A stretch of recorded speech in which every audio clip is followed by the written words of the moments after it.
I will keep that in mind when I think about Timekeeper edition. Definitely. Try to make it simple. No flamingo hands, please. Flamingo hands. Yeah. No flamingo hands. So how's everything? How's life with you guys? Quite good, thank you. And what about you? All is great. All is great. We're very happy to have you in Timekeeper, and we just started working together, and I thought it would be really good to introduce you guys to our followers, to our customers. So if any of you guys want to start introducing yourself? Sure. Yeah, it's Simone and Giovanni, founders of Unimatic. We started the company 10 years ago. Now, this is actually like the period where we launched the first edition, the first 300 pieces. And it was, 10 years ago, just before Christmas, which was sort of a bit of a bet, a bit of a game, a bit of a, some of a side hobby for us. And we're now pleased to be able to talk to you about our project, which has been going on for so long. And it's now become our full-time project. So thank you for the time.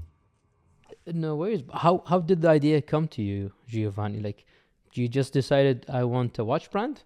Well, it's the root of the Unimatic Foundation dates back because Simone and I, we met even before that when we were attending the Politecnico di Milano. We were both studying industrial design, and we met because we were supposed to do some teamwork together on a specific project for the school. And then of course we became friends, and we find out that among many other common interests and passion, we also had watches. And so in a way, while we were studying and while we were doing our first step as industrial designer, or let's say in the design field, we were talking a lot about watches, and we were talking a lot about watches both as a, let's say, small young guy kind of watch collector. So I was texting Simone, have you seen this thing? I got it on the eBay or this and that. And he was replying me with another watch. And we were, in a way, trying for the first time to look at the product, at the watch, with the industrial designer mindset that was growing together with us, and that now makes one of the foundation of what we do daily. So after many years of this back and forth, talking watches, especially vintage one or let's say affordable one altogether, we had the opportunity to put some of our saving into the launch and the production of the first batch of the watch that Simone was mentioning. That was the first Modello 1, reference U1A. And these were 300 pieces. We thought that maybe these 300 pieces would have lasted for, forever. We wouldn't expect those to be successful on the market because, as Simone said, this was some kind of a side quest. It was some kind of a game. It was a way to see the object we so long talked about, we thought about in metal, in flesh. And so that was the first and foremost goal to make this production happen. And it turned out to be successful enough to give us the boost to do a second batch. And in that case, it was another 4 reference, the introduction of the Modello 1, and they were successful as well. And so we did a third batch, and this was 2,700 watches, including the study for a new model that was the Modello 3.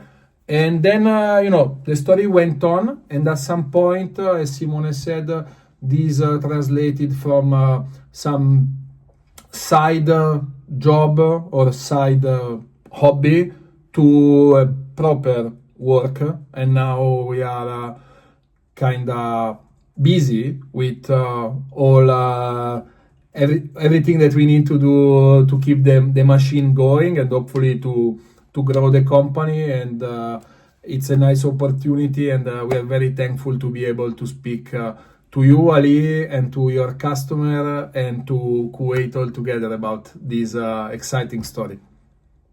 10 years ago, would you thought that you would have a retailer in Dubai, Kuwait, Saudi Arabia? No.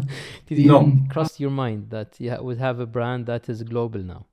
Absolutely. At least for me, I don't know what about these for you, Simone, but I wished for, but I wasn't expecting to go, the broad, to be honest. Yeah.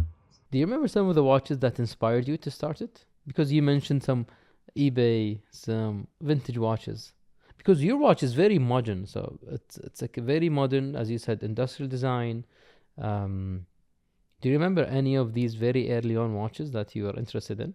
yeah, well, we have quite a few, at least for myself. I don't know if you want to start, Simone, otherwise I go shoot 500 names and leave you without any. Yeah, I mean, it's. I think our reference or our sort of background is quite broad because we, I think, at least, both of us are quite a wide range of things that we like and we take like inspiration from. So you could see a bit of Tudor Black Bay, some blank pen into it, and I don't know, like you name it. But the main idea was to make something that would be, in a way, very functional and modern, that could somehow would be inspired from the older generation watches, which was when actually watchmaking had a bit more of meaning. And I think the concept behind is something I read the other day in a book, which says that to make something surprising, you have to make it a little bit familiar. To make something familiar, to sell something familiar, you need to make it surprising. So in a way, for us, we took some familiar cues from the watches we liked, and we put them into something that, in a way, people has never seen before, I think.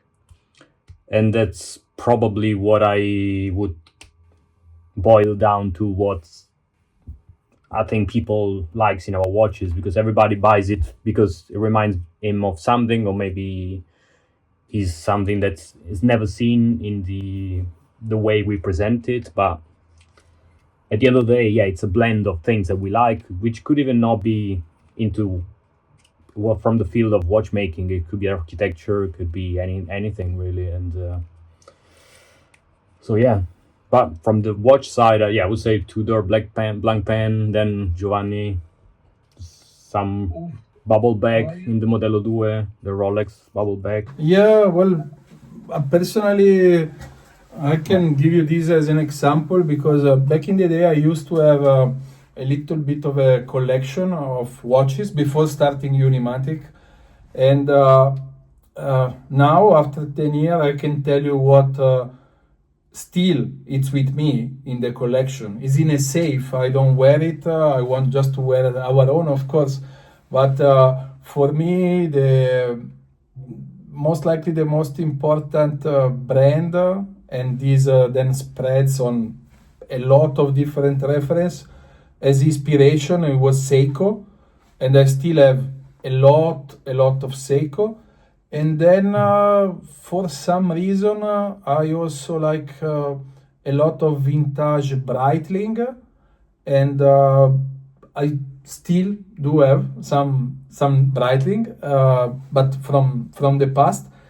And I mean, there are too many to mention, but to give you just another one, I think still to me one of the most beautiful watch ever made is the Omega Speedmaster. Even if we don't have anything very close or related in our own production, in our own lineup, that's a watch that I bought when I was a kid with my first, when I cashed in my first invoice as a designer. And this is going to stay with me for the rest of my life, and I do believe it's a very, very well-made product from any possible angle. So stop me here, because otherwise I go on. I say Jungans, I say No, it's fine. Brown, I say whatever. So the gist of it, like watches that are very functional, very tool watch basically. Yeah. And then you took it and made it like, even now, it's honestly for me, sometimes it's hard to explain the philosophy of Unimatic when it comes to design. Can you put it in a simple, for me, like when I see it, it's simple, it's very easy to read, but can you explain the philosophy behind the design you do as of today?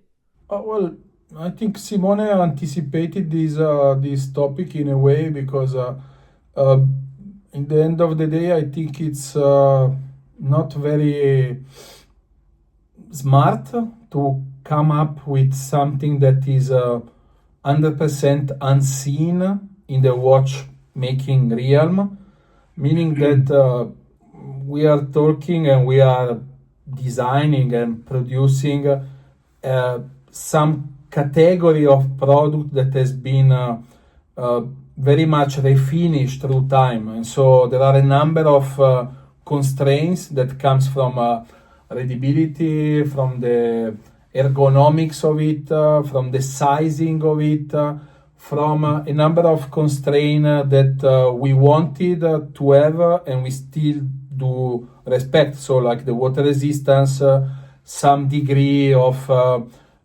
honest and affordable pricing for many.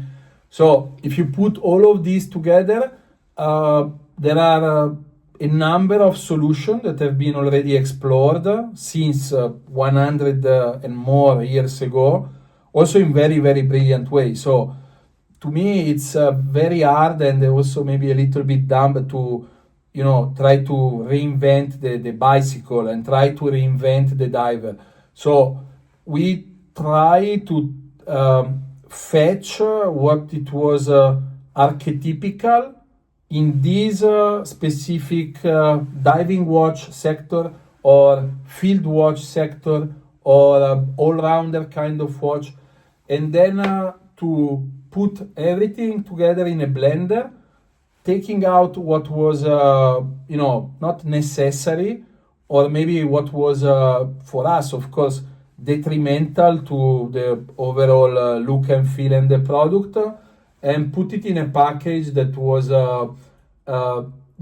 and it is fair in its proposition, in giving promise that the product can deliver or eventually over deliver, and that comes for a pricing that is fair and is available to quite a large number of person in the world.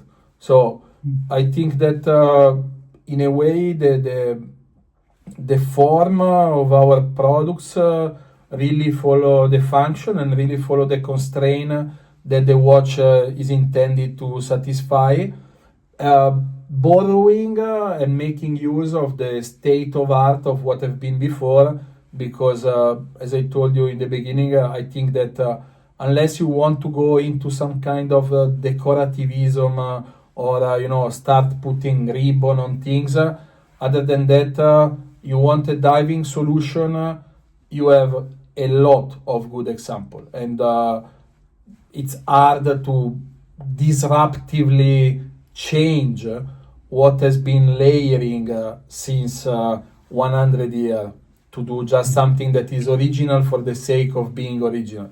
To me, often this turns out in a bad way. It's just my 2 cents. Yeah. Also, this has been proven from our wide range of clients, which would go from the architect to the photographer, but most importantly from all the collectors, which are already into watches at any price. They would see our watch and like it, even if it's just to wear when they go do something, some sports or some extremes where they wouldn't want to bring their super expensive watch, or simply just wear it because they like it. They see something that it's not easy to find, I think, in modern watches, which is the essentiality of like the function itself, which sometimes I mean, it's obviously there, but it's packaged in a way that it's not so appealing, I would say, which yeah.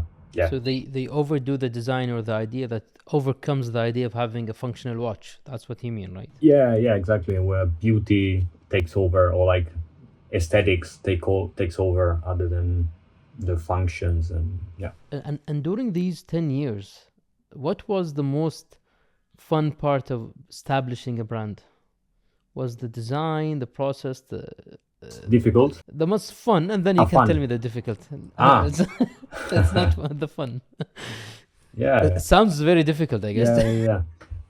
Oh, the fun part was probably design and coming up and selecting new ideas and see the market reaction, I would say, because that's what we studied. So in a way, that came quite automatic to us, I think.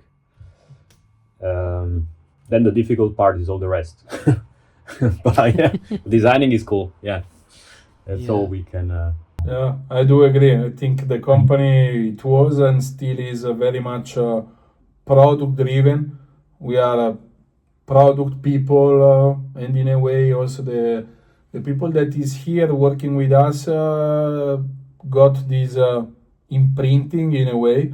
So we have a lot of things that we need to learn, to improve, and most likely is the part that is the hardest, or the one in which we need to put more effort, while everything that is product related is the most cheerful and in a way also the more natural for us to take care of. So I agree 100% with Simone.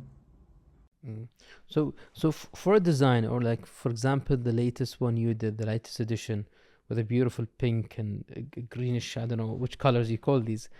So how do you end up, because I know your brand is very focused on editions and colors and designs, right? And basically you're doing one idea, which I love, the watch design itself I love, and then you play around with it. Usually, how do you start with how many designs and you end up with one? As designers, you know?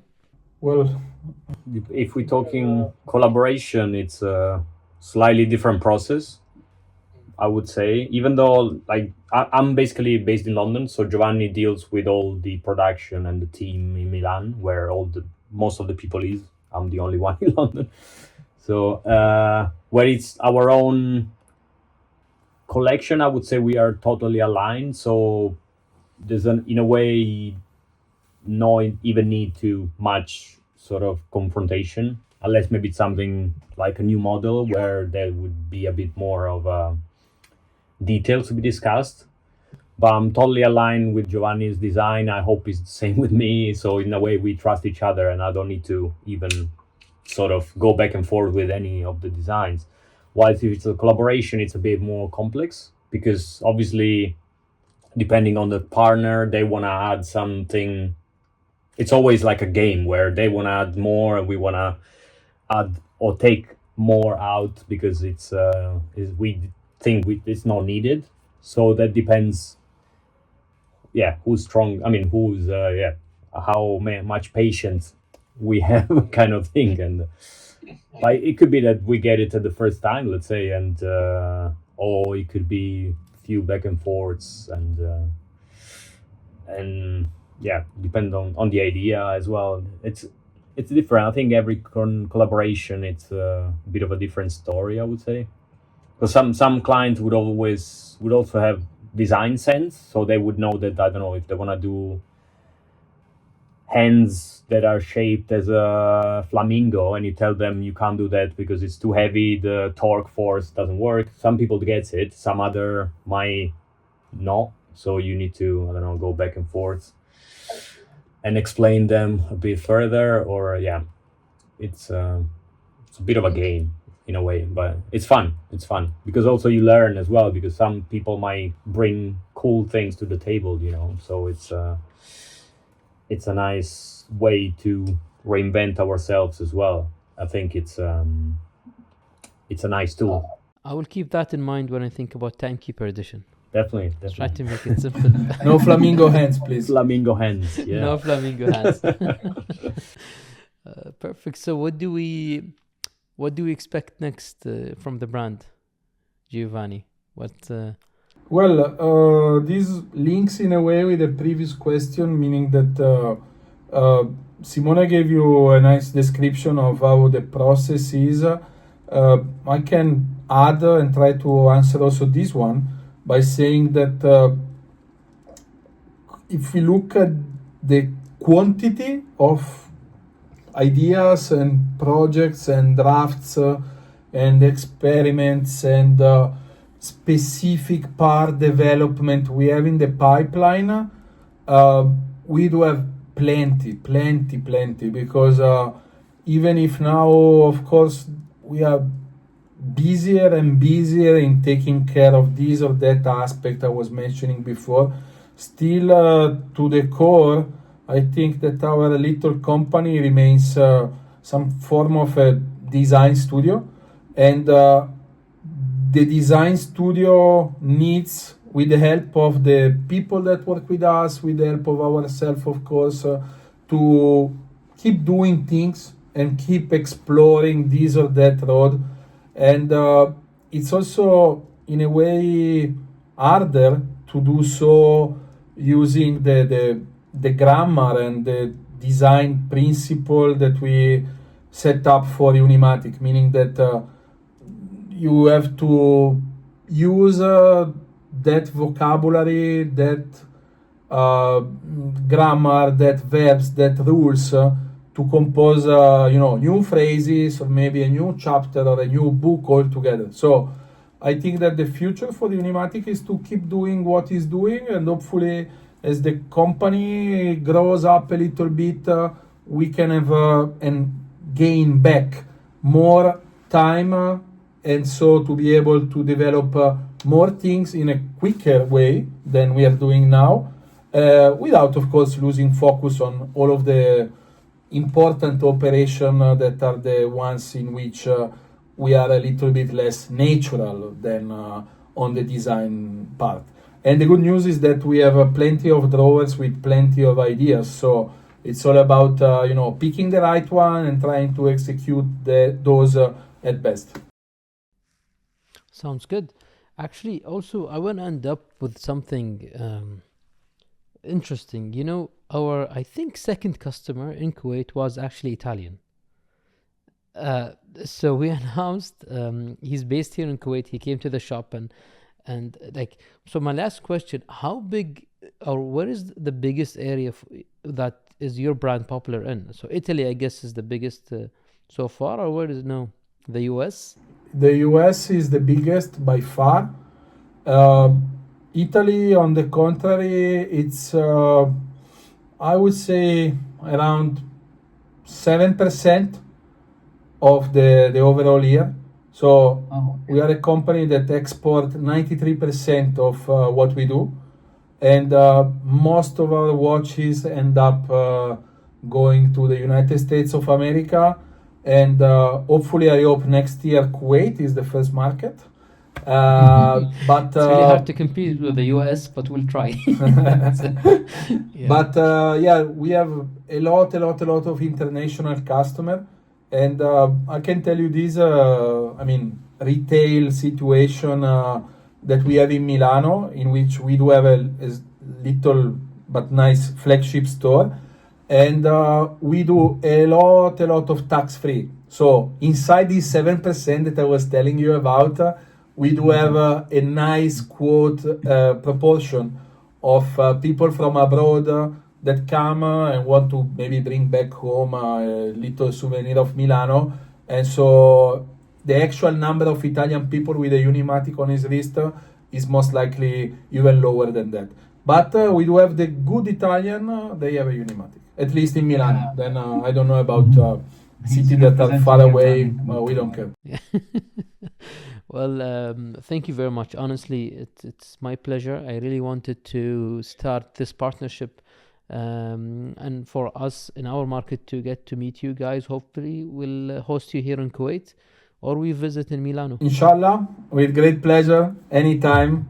In Milano, it's easier, but I would be very, very happy to be able to come and say hi in Kuwait. Definitely. Thank you very much, Giovanni. Thank you, Simone. I really appreciate it. And hope to see you soon. Thanks a lot, Ali. Thank you very much, Ali. Speak soon. Grazie. Bye. Thank you.